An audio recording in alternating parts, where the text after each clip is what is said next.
Hi, friends. I've had something on my mind the past couple days. I keep hearing this phrase, and I'm a little bit hesitant to share it because it's not that positive, to be quite honest. But I am gonna put it out there because it's keeping me up at night. So I keep hearing this phrase, "Back away from our kids," over and over in my head. And this isn't a channeled message. This is just my opinion, based on what I'm seeing and my knowledge in the world. But I don't think that makes it any less valuable. And when I talk about the kids, backing away from the kids, I'm not talking about the deeper systemic issue of abuse that many of you are aware of around the world. I'm talking about our kids, the kids on the surface, the kids that are in the school system right now, the kids that are struggling with the online learning. And part of me is just considering, we have this goal of saving all these kids, on the deeper level, in the systemic realm. And if we don't have the courage to stand up for our own children with these seemingly, I'm saying seemingly, smaller matters, how are we ever gonna eradicate it in the deeper levels? If there ever was a test for humanity of how we support and care and protect for our children, this is it. And right now, I don't feel like we're passing it that well. There's so much that's happening to our kids as a result of all the decisions that are being made, and nobody seems to really be talking about it. It's not getting much attention. These kids are suffering in silence, and there's no reason for it. There really is no reason for it. When we look at, for example, all these kids that are in online learning this week, because the schools are still shut down here in Ontario anyway for the next week, for elementary, and a couple weeks for high school, there are so many kids who cannot do it online. They refuse to do it, and there's a variety of reasons for it, but I'm hearing from so many parents who the kids won't get out of bed, the kids are angry, they're crying, they feel like they're failing. You know what? These kids are not failing. The system is failing, and this system has been failing long before the Coco ever came along. I mean, just look in Ontario. It wasn't exactly a smooth running ship before Coco came along. There was lots of issues beforehand. So going back to the old ways isn't necessarily the solution that we're looking for either. But when you look at these recommendations that have been made for the online learning, I don't know where they're getting this from. I have a master's degree in online education. Not just education, online. I studied specifically online education for several years, and there's a reason I don't work in the field, and that reason is because I learned very quickly that, in these government organizations that I was working with, nobody wanted to hear what the research was. They weren't interested in making things better. They weren't interested in making things easier for learners. They just wanted someone to go along with whatever the narrative was at the time. And I could not go along with it. So, I made my own choices in my career in order to align with what was resonating in my soul and with the information that I had. But let's take a look at that for a second, right? Because our kids are being told, and the teachers too. I know some of these teachers know how ridiculous this is, that the kids have to be live online for a minimum of like 500 hours for some of them a day, not a week, a day. So you're looking at kids sitting at a computer, 5, 6 hours a day. Do you think that they're actually learning for 5 or 6 hours a day? No, the basic research, basic fundamental research out there about online education, and this is, outdated from when I was doing my master's almost 10 years ago, was, kids and adults, generally shouldn't be live online for more than 20, 30 minutes at a time because you lose their attention, you lose focus. The brain just isn't able to hold focus for 5, 6 hours straight doing the same thing. Now, granted, I'm sure they're mixing it up online. But then let's go to the next level, okay? So how long have parents been told to minimize screen time for the kids? Because we know that screen time is dangerous to their developing minds. And so here we are flipping it around so that kids are now spending entire days in front of a screen. It goes against exactly what the school system itself was recommending, less than a year ago. Less than a year ago, okay? Not to mention, you have all the physical effects of sitting for that long during the day. I don't care if you're offering a couple 5-10 minute exercise breaks, movement breaks, it's still too much sitting for the human body. Then you add in the blue light. We know that blue light has detrimental effects on any human, no matter how old you are, let alone the children. Okay? And then, there's other elements here too, in terms of now our kids are online all day, which means that their personal data is being collected all day. Just like me doing this video, the information about our face, our video, our voice, our thoughts, even our tests now and how we're performing. All of that now is stored. And where is it being stored? And who has access to that data? And how is that data being used? Because some of the applications that these schools are using they're using applications that are well known to have privacy breaches, that are well known to have questionable ethics in how they store and use data. And we're allowing our kids' information to be collected without asking any questions. I mean, it's deeply concerning to me, and I have a really difficult time believing that these recommendations and decisions have been made in the best interest of our children, knowing what the research is. I mean, how could we conceive that having children in front of a computer all day, especially the younger children, that would be in their best interest and that they would be able to learn in that manner? I mean, some of the fundamental things we know about learning in general is that people need to learn feeling safe and feeling loved, but challenged, okay? So kids and adults learn in a community. We need interaction, right? We need to be able to relate to the world around us. And the kids are craving this community.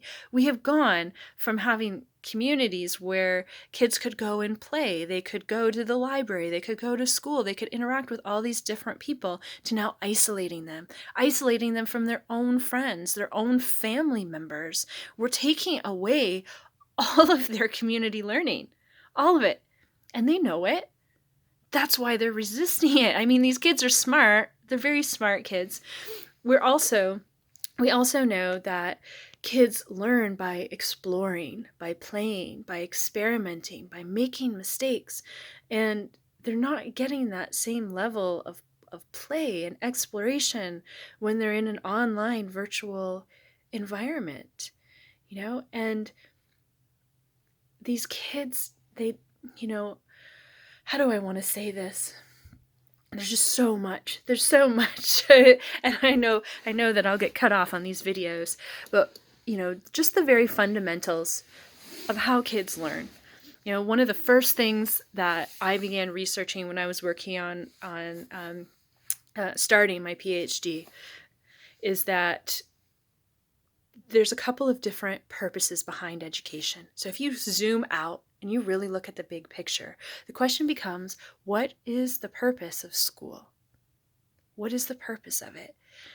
And often it kind of falls into this polarity, like everything else on our planet, of one of two things. So one is that the purpose is for them to get the skills, to get a job, to be able to contribute to society and kind of move into that wheel.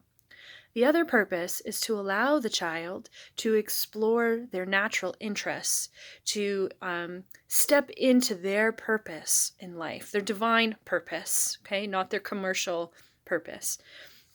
And for a long time, it's been pretty apparent that our education system is aligned with the first purpose, to get a job. And that's not necessarily a bad thing, right? Because we're in a commercial society where people need to earn a living in order to buy food, because we haven't learned how to be self-sustaining. We haven't learned how to grow our own food. We haven't learned how to create energy and all of these things. So we have been dependent on this system.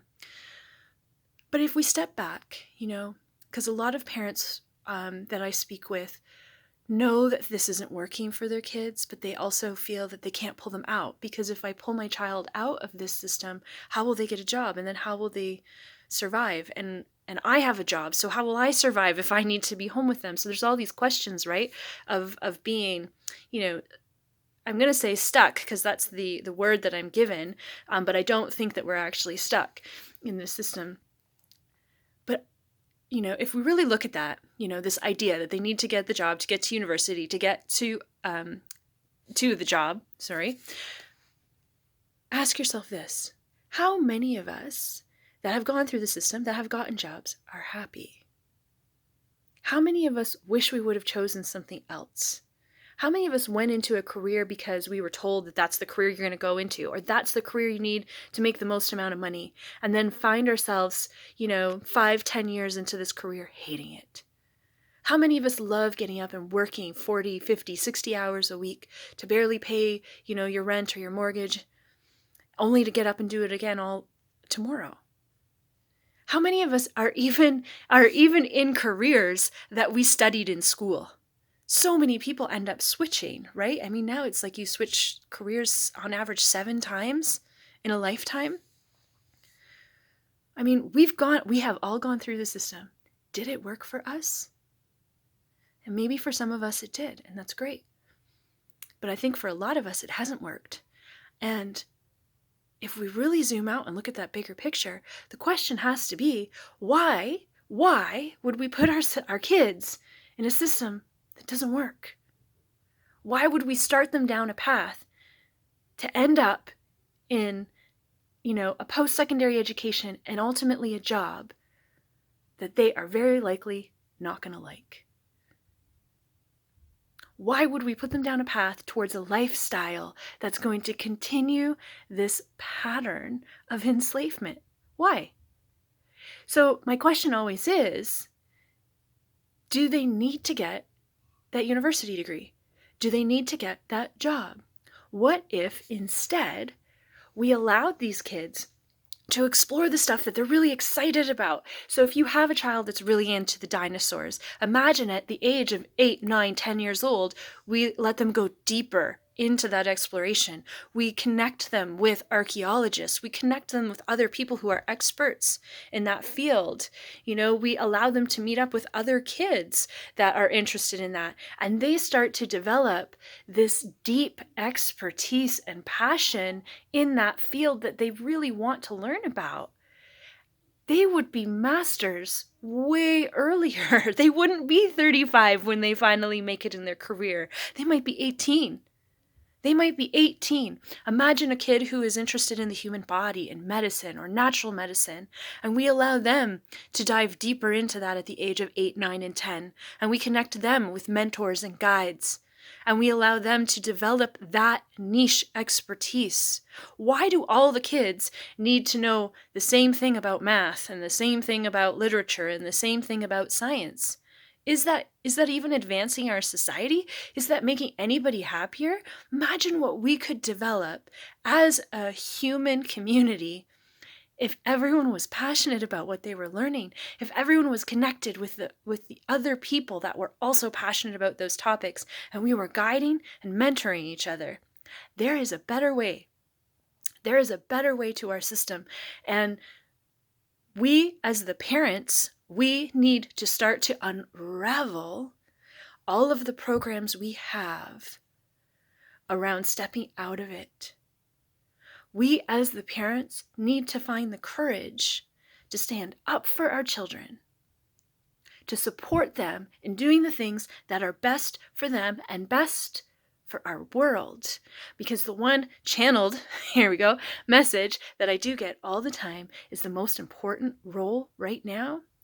For those of you who are parents, because I know many of you are struggling between fighting for your rights or doing your job or, whatever hot topic is out there in the world right now, and then taking care of your kids, because it's a real pull in opposite directions, then the most important thing for those of you who are parents, especially those who have parents in school right now, any point in the school system, the most important thing for you to do is to protect those kids, to allow them to be whole, because right now there is an energy moving through, and it's been here for a while, that is dividing them, that is disconnecting them from their passion. It's disconnecting them from their parents too. But it's disconnecting them from that passion, the soul, the ethics, the drive, the whole reason that they came here to the earth. And it's time for us to rise up and make them the priority, because the reality is, if we want this world to be better, if you want a new normal that is better than the old normal, it's these kids that are going to create it. And what happens now, and the beliefs that they form about the world, about people, about humanity, it's being formed now. And it's going to have a huge ripple effect in the future. So if you want to do something important, the number one thing I can offer myself and any other parent out there is to worry less about the money and worry more about the mind and the souls of our children. So that's all I have for today. Just give it some thought, and you can, like anything, you can ignore this video if you want to, or maybe it will just have you thinking. I'm not claiming to have all the answers yet, but we need to start planting the seeds.